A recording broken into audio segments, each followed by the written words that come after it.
Why do you have those bags? Where are you going, Agatha? I've already decided. I'm moving out. What? Now? You're leaving now? Where are you going? What? What has happened? Why are you moving out? I don't want to disturb anyone.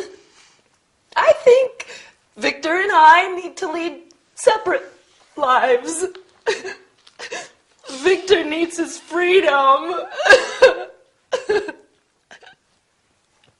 I'm so upset. Not everyone has the same character. Elena, you're timid and shy. Victor's more reserved. Not everyone is sociable and outgoing like me. I'm too demanding. Now you're being dramatic. I don't fit in here. I'm leaving. I'm going to Betty's. Upset? Does it mean sad? Yes, a combination of sad and angry. Perhaps you didn't like the new furniture Victor bought while you were away. She said she liked the bookcase. Anyway, you're not moving out. Don't be ridiculous. When will you leave? I'm going to stay with Betty for a few weeks. Then I'll decide. Are you two fighting? No. Well, we had an argument last night. You just have to respect other people's decisions more. That's all. You don't have to move out. I think Victor is saying you just have to give him more space. But you don't have to move house to do that. Agatha, it won't be the same without you here. It's just sometimes you're stubborn and selfish. But you're also very caring. Loyal, generous, funny. Funny like fun. Humorous. I'm demanding and bossy too, right? Listen, you two. I think we all have to calm down. I don't understand all the words you're using, but insulting each other is not going to help. Victor, you have a lot to do, and I am sure you've been a little anxious recently. Sorry, Agatha. When I'm studying for exams, I become very nervous. This is an important time for me. See? Agatha, he's apologizing, and I'm sure he's going to be kind and understanding from now on.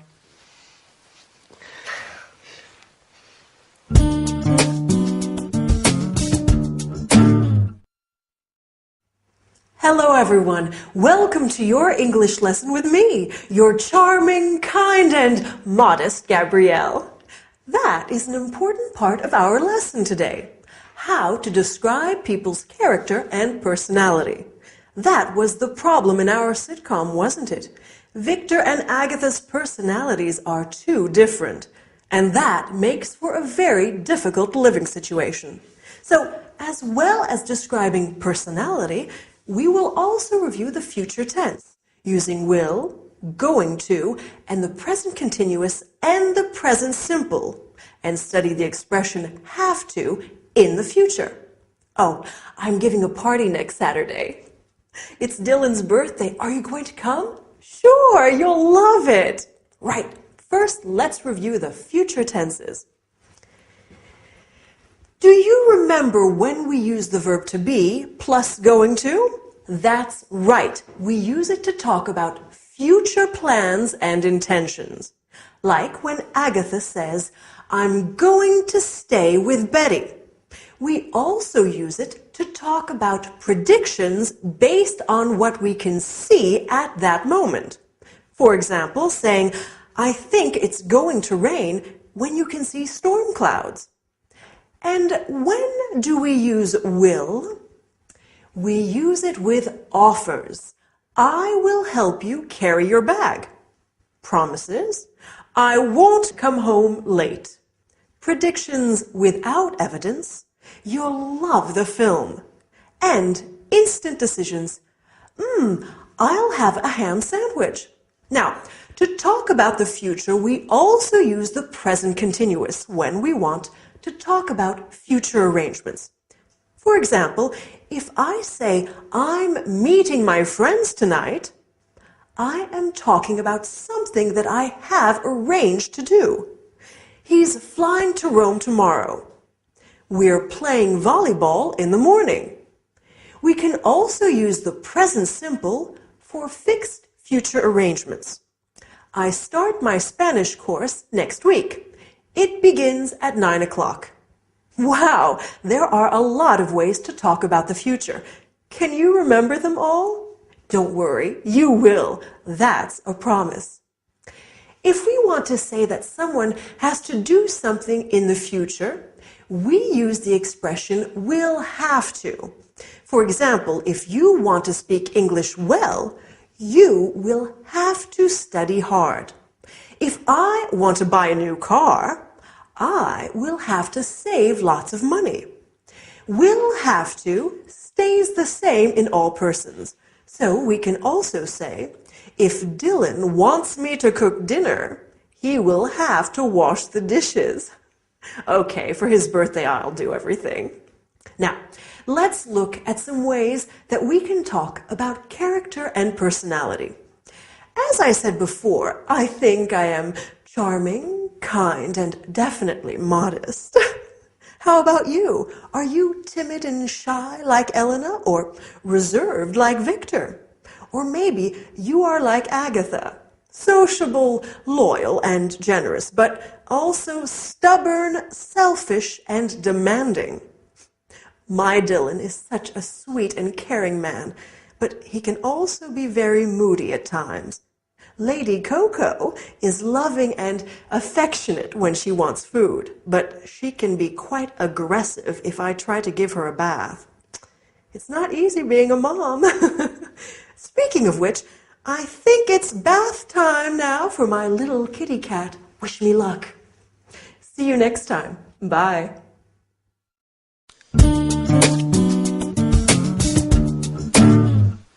Did you get caught in the rain? Is it still raining? Well, I wasn't swimming in the Thames. The rain started while I was riding back from class. It's still raining now.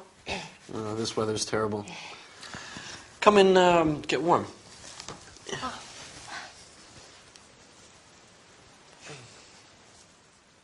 There you go. Is Agatha home? No, she was on her way to yoga when I came back from class. I hope you're not coming down with a cold. Your hair's still wet. There, pass me the towel. I'll dry it for you. Thanks. That feels nice. Last night, when I came back from work, it was also raining. That's London. If you move a little closer, I can reach the back of your head better.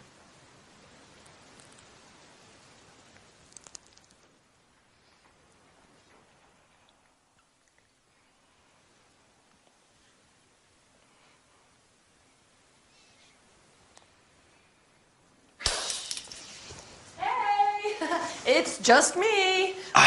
Are you okay? All's well. It's just the vase near the door, that's all. Oh. I have to make a phone call. I'll do it from the other room so I don't disturb you two there studying. You don't have to. We can go upstairs. I can go to my bedroom, and Elena is better off drying her hair in the bathroom. Yes, of course.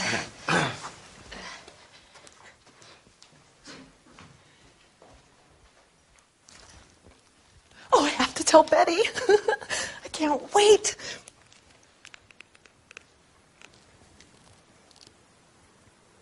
Good morning. May I speak to Betty Summers, please? Betty, you'll never guess. Betty? Oops. Sorry, wrong Betty. Could you put me through to Betty Summers, please? She works in the accounts department on the second floor, extension 566. Yes, I'll hold.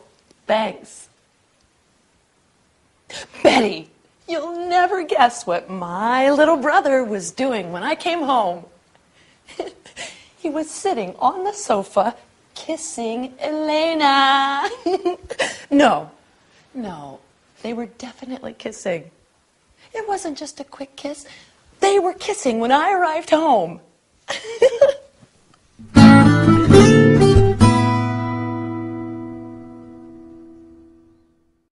No, no, listen, Mom, I have to go.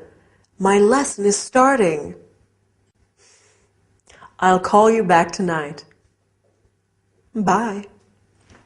Sorry about that. My mom loves talking on the phone. It's sometimes difficult to get her to stop. Well, how about the sitcom today? It was getting pretty steamy on the sofa, wasn't it? Anyway, let's look at what we are going to study today. First, we will look at the past continuous. For example, I was walking. You were dancing. Then we will look at some prepositions of place and movement, such as in, on, at, and by. Then finally, we will learn some language used on the telephone. Okay? Let's get started. So, when poor Elena came in, she said that the rain started while she was riding back from class. This is an example of the past continuous. The verb to be in the past, so was or were, plus the verb in ing. I was cycling. You were speaking. She was studying. We use the past continuous to describe an action that was in progress in the past.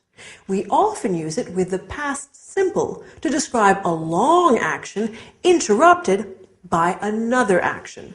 For example, I was walking down the street when I saw John. She was washing the car when it started to rain. We also use it to describe two past actions happening simultaneously. As Agatha said, he was sitting on the sofa kissing Elena, meaning he was sitting on the sofa and he was kissing Elena. I was cutting the vegetables while Dylan was pouring the wine. Do you see? Now, let's look at some prepositions of place and movement. Has anyone seen my bag? Oh, here it is on the table. Oh, I'm so forgetful. I can't remember where I put my keys either. Oh, silly me. Here they are in my bag. I remember I put them into my bag so I wouldn't lose them.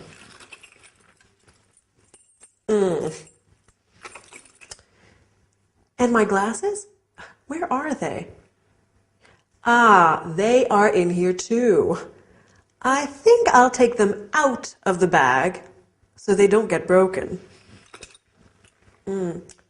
Maybe I'll put them onto my head. For safekeeping. That's better. Now, after the lesson, I'm meeting my friend Jade for coffee. I'm meeting her at the flower shop on the high street by the park. I hope I remember. You know what I'm like. Okay, finally, I want us to study some telephone language. Do you remember what Agatha said on the phone?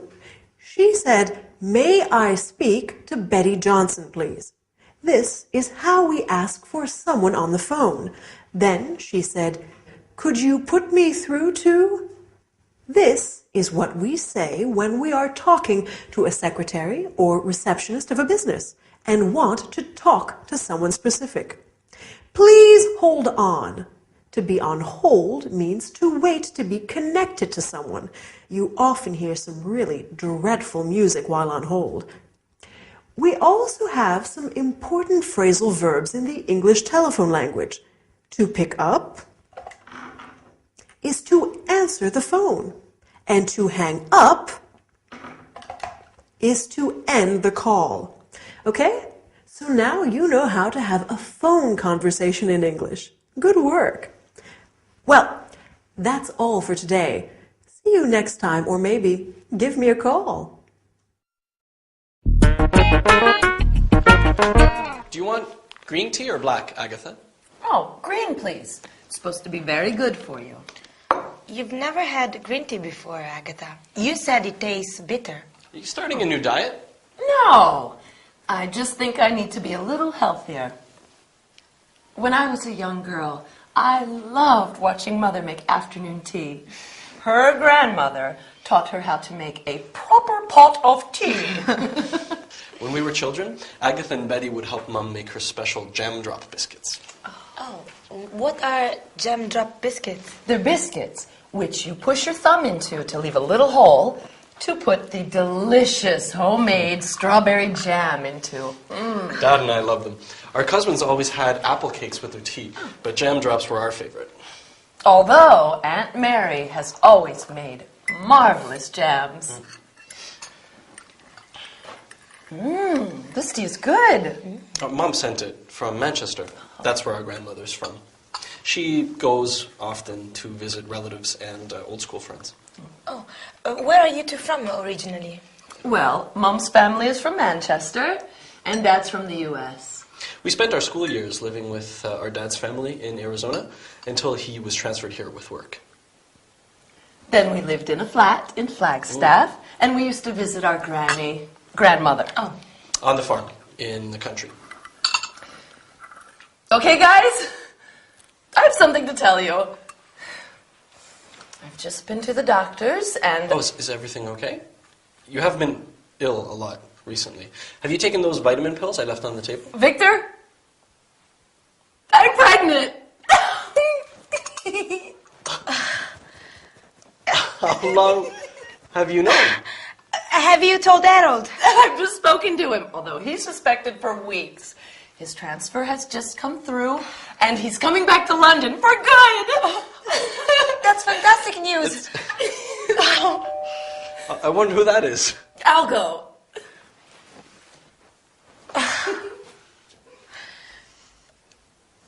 Harold! Oh, what a surprise!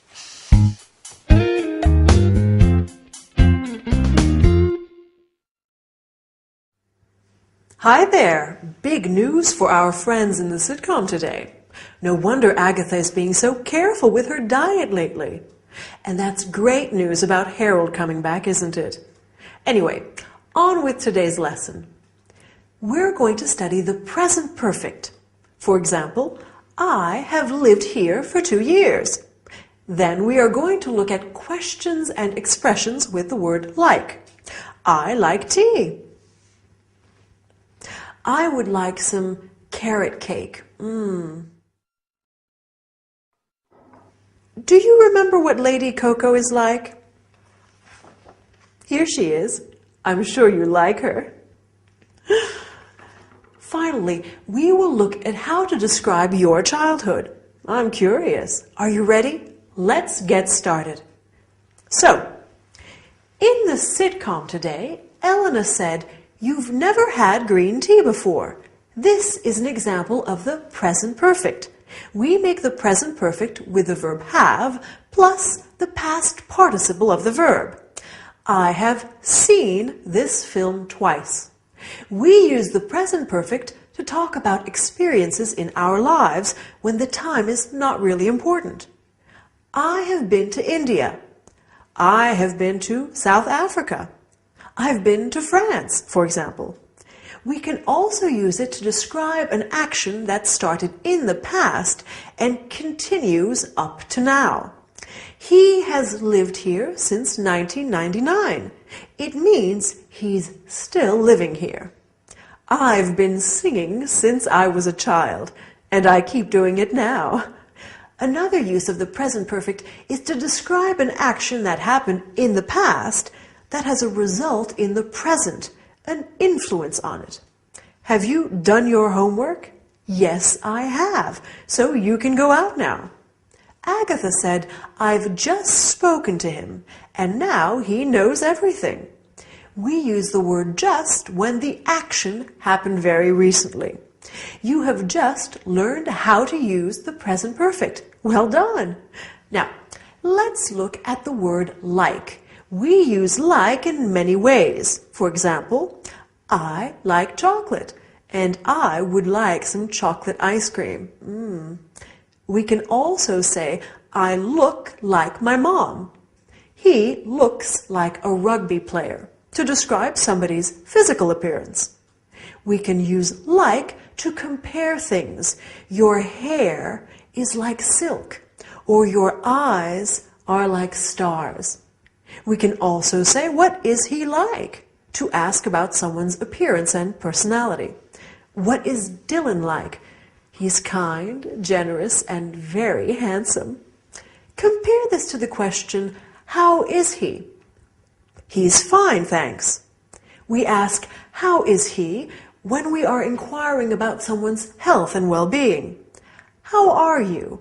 I hope you are fine as well.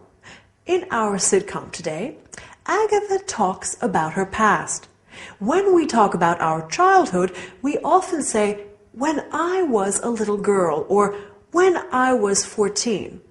We talk about our past using the simple past tense. Victor says, we spent our school years living with Dad's family. This is another way of describing our childhood. Agatha says, we used to visit our granny. We use used to talk about things that we did regularly in the past. When Lady Coco was a kitten, she used to play with her tail all day long. Anyway, that's all we have time for today. Hope you enjoyed the lesson. Bye!